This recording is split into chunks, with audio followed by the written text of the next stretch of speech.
C'est donc la fin d'une captivité probablement éprouvante pour les 13 otages israéliens libérés cet après-midi par le Hamas. Ils ont été remis, je vous le disais, au CICR. L'organisation s'est chargée de les faire transiter via le terminal de Rafah vers l'Égypte. Ils sont maintenant en Israël.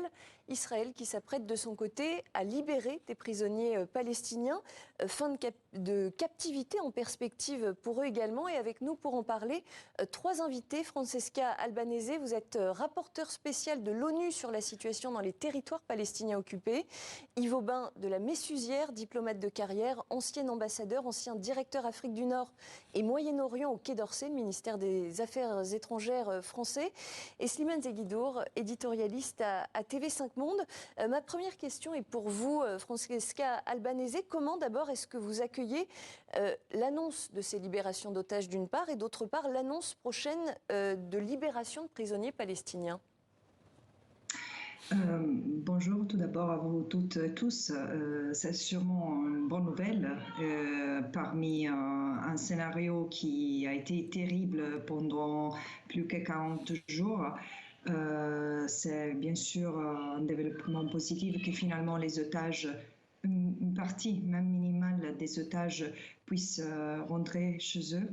Et surtout, c'est aussi positif de voir la libération des prisonniers palestiniens, parce qu'il y a des milliers de Palestiniens et de Palestiniennes qui sont détenus sans charge, sans procès à ce moment.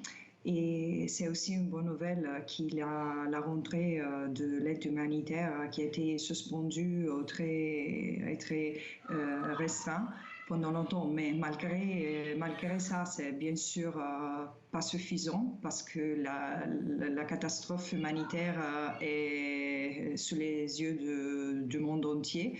La population de Gaza est à genoux depuis 46 jours de bombardements massifs qui ont détruit le 50% de l'infrastructure civile et fait 15 000 morts, parmi lesquels 6 000 enfants. Il y a encore des milliers de gens sous les débris.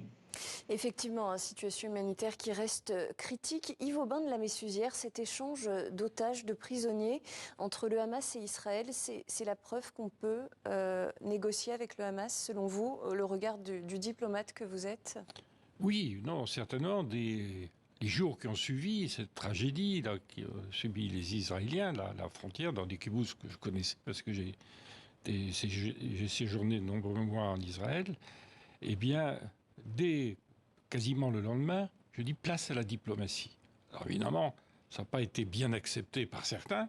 Je dis on va négocier avec le Hamas nécessairement. Parce que le Hamas, alors il y a l'aide militaire, il y a l'aide civile, on ne peut pas imaginer qu'on éradique le Hamas. Parce que le ministre israélien de la Défense, tout membre du Hamas est un homme mort.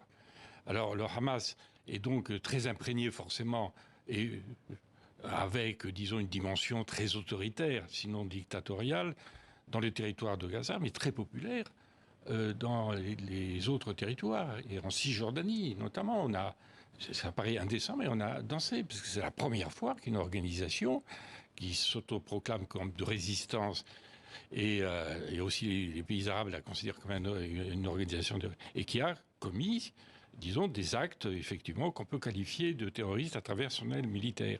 Et donc, dès les premiers jours, Américains, Égyptiens et les Qataris ont négocié sur place. Il y a des contacts indirects, mais j'ai essayé d'imaginer, comme ça arrive souvent, quand le Qatar est allé donc avec les Américains et les Israéliens, ils sont dans un grand hôtel, et dans la pièce, pas très loin, il y a des représentants. Ismaël Haniyeh ne veut pas être très loin. Alors c'est maintenant, peut-être, si on fait une analyse, le retour peut-être du politique. Le retour du politique, mais en même temps, ce qui a dû rendre complexes ces négociations, et vous le disiez tout à l'heure, c'est que le Hamas a une branche politique et une branche militaire qui est à l'origine de ces attaques terroristes, effectivement, du 7 octobre. Ça a dû complexifier quand même les échanges avec le Hamas, parce qu'on imagine que la branche militaire ne peut pas décider de son côté du sort des otages sans consulter, sans s'en référer à la branche politique. Et c'est plutôt la branche politique, Ismaël Haniyeh, qui est en contact, et ça doit être assez difficile, avec la branche militaire, et parce qu'il y a une partie des factions, peut-être aussi le djihad islamique, qui trouvaient que cet accord est peut-être trop favorable à Israël, dans la mesure, souvenons, on peut se souvenir du soldat Shalit, qui a été échangé contre 1 millier. Alors, voilà. Et là, justement, un soldat échangé contre 1 millier de prisonniers palestiniens. Slimane Zeguidour, pourquoi est-ce qu'un otage israélien ne vaut pas tout simplement un prisonnier palestinien? Ça, on a une explication ou pas? Alors, cela n'a jamais été conceptualisé, il n'y a jamais eu un taux de change ou d'échange qui aurait mis d'accord les deux protagonistes. Néanmoins, les deux protagonistes sont chacun qui y trouve son compte. Israël peut dire à son opinion publique, vous voyez, j'accepte de libérer, dans le cas de Shalit, un soldat contre 1 millier de prisonniers, donc c'est la preuve que je vous donne qu'une vie israélienne n'a pas de prix.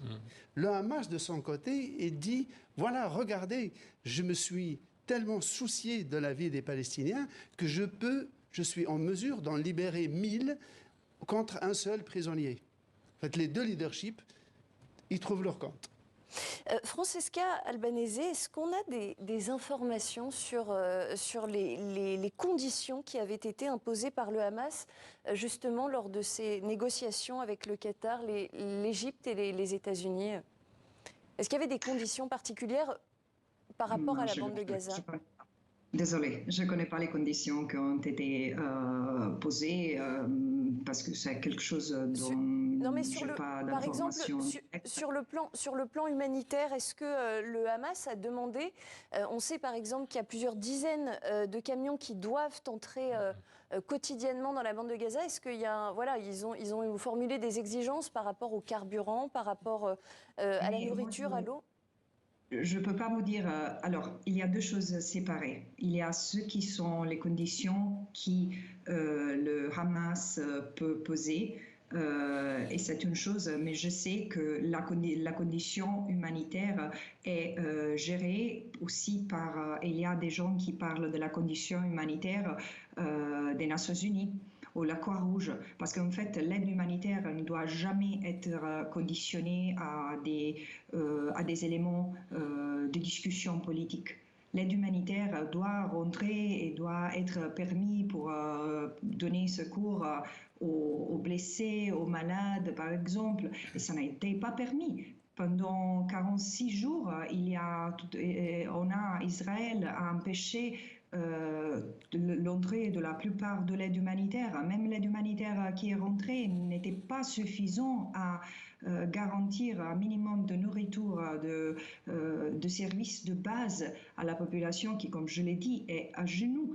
Et ça a été demandé par les Nations Unies, par le secrétaire général, par le Haut-Roi, et n'a pas été écouté. Ça ne devrait pas faire partie de la négociation des otages ou quoi d'autre. Désolé, ça c'est une question complètement à part. Et le fait que même les États-Unis ont poussé pour conditionner la libération des otages à d'autres éléments, y inclut l'aide humanitaire, franchement, donne des préoccupations quand même. Alors Yves Aubin de la Messusière, on imagine que l'une des prochaines étapes pour ces otages, pour revenir sur eux, israéliens qui ont été libérés, c'est que évidemment ils vont être interrogés par les services de renseignement israéliens. Ils vont pouvoir donner à ces services de renseignement peut-être un certain nombre d'informations sur ce qu'ils ont vu pendant leur captivité. Est-ce qu'ils peuvent être en possession d'informations qui pourraient permettre de mieux connaître les tunnels du Hamas? Probablement pas. Probablement pas.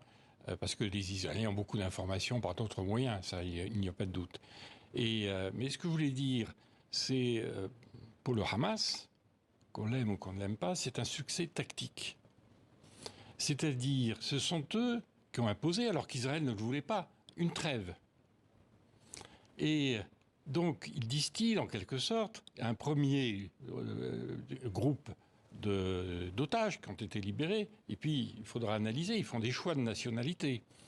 Il y en a une deuxième qui est prévue un peu plus tard, une troisième, une quatrième, et puis on peut imaginer que les civils qui sont pris en otage seront libérés de différentes nationalités. Mais alors, ils vont garder. Comment est-ce qu'ils choisissent les nationalités d'ailleurs?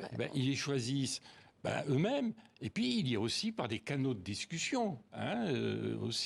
Donc, on arrive à travers le Qatar, bien entendu, pas directement. C'est ainsi que le ministre des Affaires étrangères de Thaïlande est allé au Qatar négocier directement avec le Hamas. Je ne sais pas s'il l'a rencontré ou indirectement. Et puis il y a eu le ministre français de la Défense qui est allé, parce que nous avons apparemment 8 otages. Mais il n'y a pas une négociation. C'est-à-dire, si vous libérez nos otages, voilà ce qu'on pourra faire, disons, évoluer vers, disons, et d'éviter qu'il y ait un boycott total du Hamas. C'est pas comme ça que les choses se passent. Mais quand on va arriver au point qui va être le plus dur, c'est la libération des prisonniers, des soldats israéliens. Apparemment, il y en a 30 ou 40.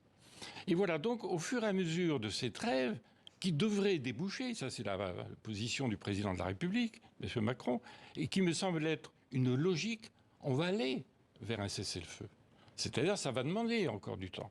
Et donc, c'est au moment où les derniers lots, peut-être pas les soldats, parce que je ne vois pas comment Israël peut reprendre, comme il a dit, une fois les otages libérés, on reprend notre action militaire pour éradiquer le Hamas. Justement, otages libérés, vous disiez un succès tactique pour le Hamas, Slimane. Est-ce qu'il n'y a pas aussi un succès quelque part pour Benyamin Netanyahou, qui était quand même assez décrié, assez critiqué, en tout cas par les familles des otages ces derniers temps, qui dénonçaient son inaction, le fait qu'il n'avait pas d'informations.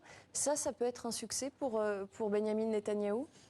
Ce qu'on peut mettre à son crédit, ce qu'il pourrait vendre comme un succès, c'est le fait que 13 Israéliens retenus en otage puissent retrouver la liberté et rentrer dans leur foyer après un séjour quand même d'un calvaire comme otage. Néanmoins, ce n'est pas dans ces conditions qu'il aurait aimé obtenir leur libération.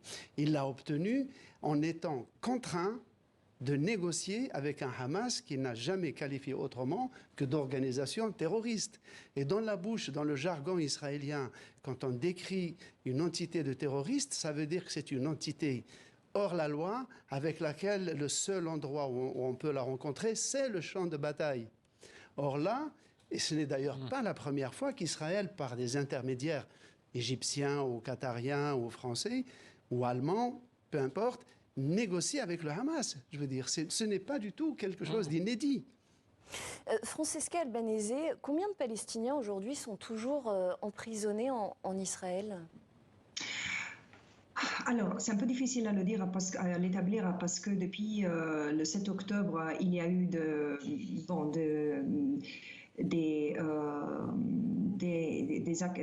détentions.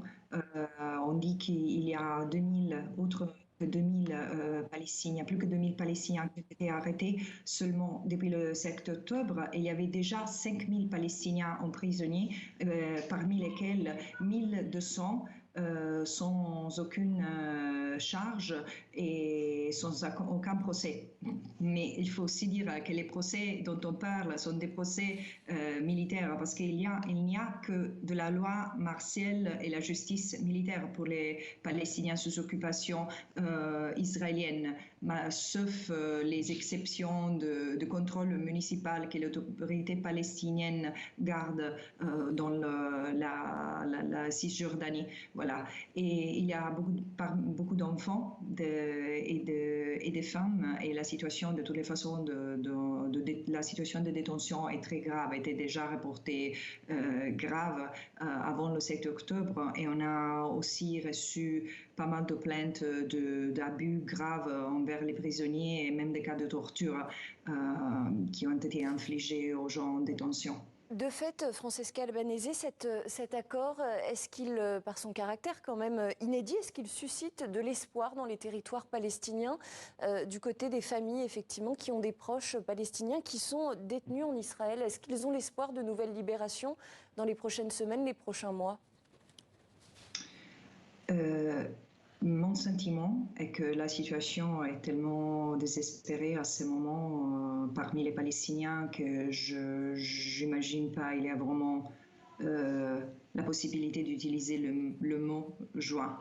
Parce que je pense que vous êtes au courant que aussi dans la Cisjordanie et Jérusalem-Est, où il n'y a pas de présence militaire de Hamas, il y a eu des centaines de 200 personnes qui ont été tuées par les soldats et les colons armés depuis le 7 octobre. Il y a une situation extrêmement violente et les gens ont peur. Même les gens qui normalement font du monitoring de la situation humanitaire ont peur, elles ne peuvent pas sortir. Il y a des organisations non gouvernementales israéliennes qui en tout cas donnent l'information, mais la situation est complètement hors contrôle dans tout le territoire palestinien. Et situation qu'on va évidemment continuer à suivre sur TV5 Monde. Merci beaucoup à tous les trois d'avoir été sur le plateau du 64. Francesca Albanese, rapporteure spéciale de l'ONU sur la situation dans les territoires palestiniens occupés. Yves Aubin de la Messusière, diplomate, ancien ambassadeur et ancien directeur Afrique du Nord et Moyen-Orient au Quai d'Orsay. Et Slimane Zeguidour, éditorialiste à TV5 Monde. On passe tout de suite